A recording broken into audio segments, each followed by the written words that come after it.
Coach, in the fourth quarter and in overtime, the offense just seemed to dry up. What made it so difficult to get things rolling offensively late?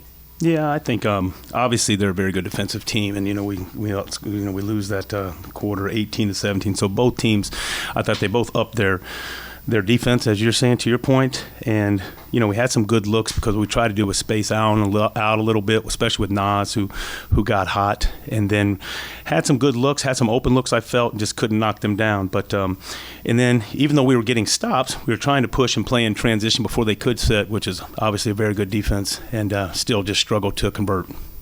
Naz made the 7 threes, but as a team, you guys only had 8. Whether it's tonight or for as long as Carl is out, where is that three-point production going to come, do you think? Yeah, I think, like you said, you hit it on the head. We were 1 for 19. You take Naz out of the game. Mike 0 for 5, Ant 0 for 7. So, shoot, if either of them make one in the regular, throughout the thing. But I think with those guys taking 12, and even Jaden 1 for 4, those guys are going to make shots. I don't know if it was legs in a back-to-back. They had some good looks, but obviously without Cat, who shoots 40% and takes a good number of them, we got to find some guys that are going to knock it down. I know Finchie says the same thing to them. We just got to continue to keep shooting it. Have even Mike the other night against Indiana struggled a little bit and then made the big one when it mattered there in the fourth. So, but absolutely, we're always going to miss Carl, especially in games like this where it's a back and forth. He's always going to find a way to score in the post or hit a big shot. So we'll miss him, and it's kind of a fill-in for him by committee, if you will. And but I thought the guys, just especially the second night of a back-to-back, that competed, and just a couple of things here and there that cost us. Garland was really able to work you guys when he got inside the perimeter defense and was in front of the bigs. And then when Gobert went out, just that interior passing with slow-mo and Naz as your front court was hard to do. Yeah, and I think, like you say, just defensively, and then what we tried to do was try to get to switching it, and then looked if we needed to just kind of try to fix it or kick him out. But they were just hurting us, to your point with Allen, big dude down there. And then all that being said, I think that really the second chance points, they had some big ones, on the missed free throws that obviously hurt us. And then we foul Garland with, 0.2 on the shot clock on the 3 ball. And so a couple of but I think they had 2 offensive rebounds on the free throw. But and then down the stretch, give yourself a chance. We're up 97-96, and we got to be better. Just a technical foul with 27 seconds to go in the game is quite honestly, it's unacceptable. But that's not who Rudy is. But at the end of this one, you just got to be smarter. Micah, I know fatigue is never an excuse you want to use, but can you help us or help contextualize what the fatigue factor is for this team right now, given the 4 back-to-backs since All-Star break? I know you guys got the illness going around here too. What sort of adversity did that present? At the end of the day, everybody has it. Everybody goes through it. We're not the only team that has the back-to-back, but when the game starts stacking up, and I think when you are limited, with no Monte the other night, J-Mac, to your point, obviously with no Carl, TJ just coming in, who's been great in the 2 games he's been here.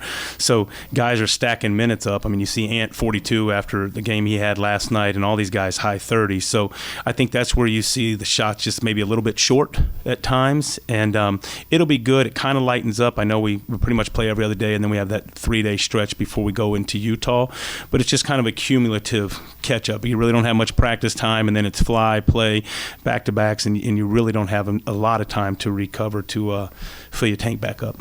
That follow-up on the Rudy technical, you said that it was unacceptable on his part, but he was frustrated too. He was obviously frustrated, and you're absolutely right. And I think both teams were frustrated. And I thought that the game was called pretty much the same way both ways. And so I think both teams were a little bit frustrated. That's basketball, but we just have to be smarter. I don't know. I think he made a visual or something that is kind of an automatic, and and we all know Rudy. Daggone. There's no more professional guy than him. And in that moment, for him to just do that was obviously he feels awful about it. But we just got to be a little bit better. And then when did you find out that you were going to run things? Yeah, it was about 5 minutes before the game. Finchie he wasn't feeling well, but quite honestly, it was probably better because you don't have to worry about or think about it all day. And the one thing I will say, I mean, Finchie obviously does a great job, and the staff, the support that with all our assistant coaches, everybody, the roles really didn't change. And this thing is, quite honestly, is pretty much plug and play. And we got a lot of vets. I mean, between Mike and Kyle and Rudy, Ant knows what he's doing. So, and the continuity that we've had, I mean, it could have been any of us out there. And and so it really wasn't a shock or a big change for the guys. I wasn't trying to do anything different than what I know Finchie would do, and I think that the more we can stay with the same continuum, if you will, or like that, is the best for us. One decision you did have to make, I think, was putting Naz back in the game with about 3 minutes left. That wasn't part of the standard, but as you say, I mean, he had like 80% of his threes. Is that the dominant thing? That was the thinking. And the other thing, too, is, I mean, it goes back to your point, Dean, about the minutes and all that type of thing. I mean, Kyle at 35, that's a lot. And he was in for a long stretch. And the point that Naz had it going and just give us another shooter. And both those guys, I mean, they're great as the backup force because Kyle can handle and finish and do different things like that. And Naz obviously had it going tonight in space in the floor, and it kind of gave them some issues. So, but that was the logic on that one. I think just talked so much this season about Naz's ability to guard on the perimeter, helping to unlock so much of your guys' defense. That's kind of a flashball moment there in the switch onto Garland and getting the block there. Obviously, you don't get the result that you wanted out of the game, but is that play just kind of representative of Naz's progression, and how have you seen Naz grow?